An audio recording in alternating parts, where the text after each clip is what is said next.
Baik, selamat siang adik. Terima kasih sudah datang ke ruangan Muslim hari ini. Kakak senang kamu mau meluangkan waktu untuk berbicara. Sebelumnya, kakak ingin mengingatkan bahwa apapun yang kamu ceritakan di sini akan kakak jaga kerahasiaannya. Tujuan kita di sini supaya kamu bisa merasa lebih nyaman dan kita bersama-sama mencari jalan keluar.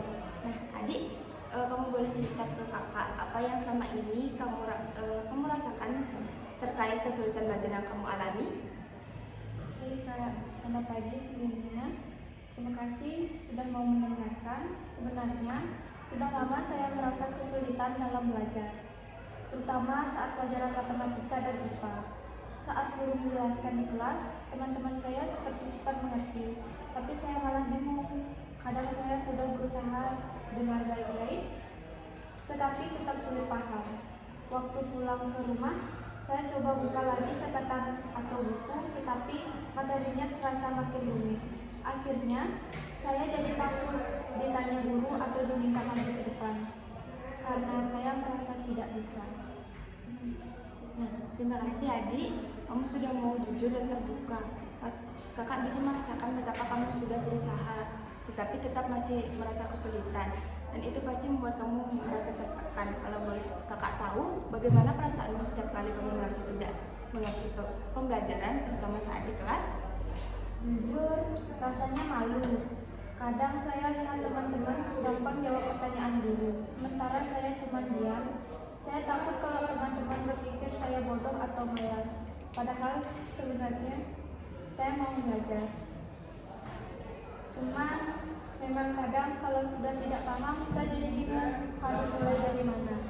Kamu ngerti adik, kakak percaya kamu bukan anak yang malas. Kamu sudah menunjukkan kalau kamu punya kemampuan untuk belajar. Hanya saja ada hambatan yang membuat kamu merasa sulit untuk memahami materi. Kalau boleh kakak tahu, apakah kamu sudah mencoba cara lain untuk belajar selain mendengarkan guru di kelas atau membaca catatan? Pernah sih Kak, saya coba tanya teman, tapi kadang mereka menjelaskannya cepat. Jadi saya tetap tidak paham. Saya juga pernah coba lihat video belajar di internet, tapi karena materinya banyak, saya malah bingung harus mulai dari mana. Akhirnya saya berhenti dan merasa putus asa. Nah, terima kasih adik. Kakak senang kamu sudah mencoba berbagai cara.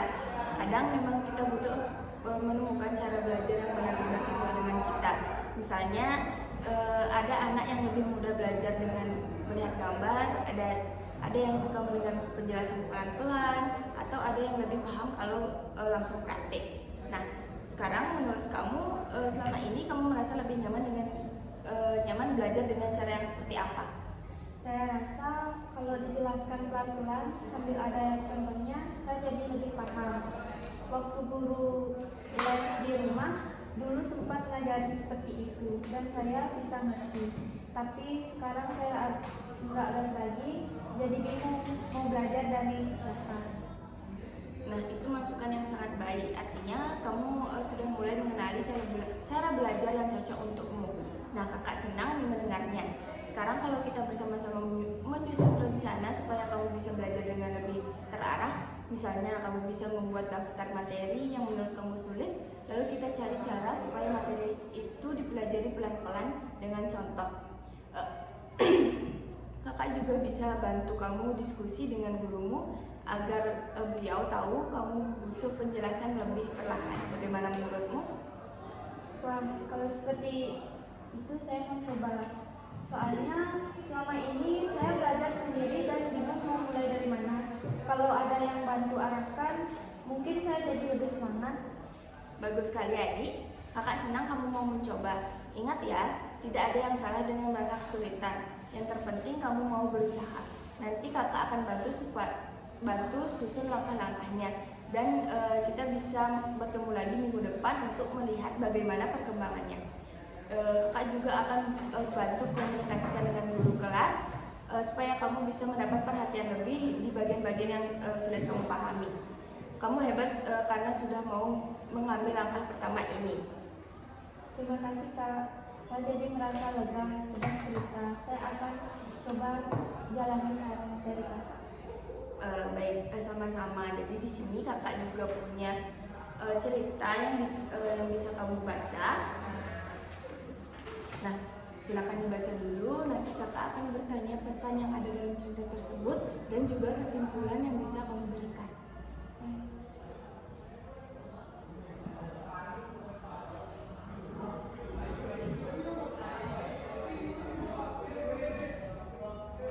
Sudah? Baik, apa pesan yang terdapat pada cerita tersebut?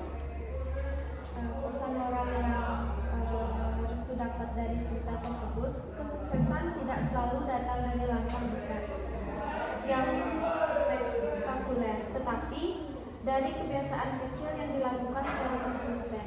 Meskipun terlihat sederhana, usaha kecil yang dilakukan setiap hari bisa membawa perubahan luar biasa dalam jangka panjang. Nah, kalau kesimpulannya? Kesimpulan dari cerita yang harus dibaca, cerita Lina menggambarkan bahwa siapapun bisa berkembang dan meraih pencapaian jika memiliki kemauan dan ketakutan. Dengan belajar rutin, walaupun hanya 30 menit sehari, Lina menunjukkan bahwa konsistensi lebih penting daripada intensitas sesaat.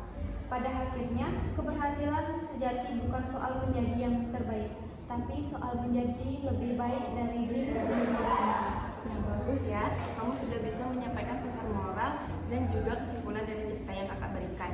Nah, di sini kakak ingin bertanya sekali lagi pada kamu, apakah kamu masih memiliki permasalahan yang lain? Nah, jika tidak, di sini kamu bisa menghubungi kakak untuk tindakan yang lebih lanjut jika kamu ingin menceritakan hal yang lainnya.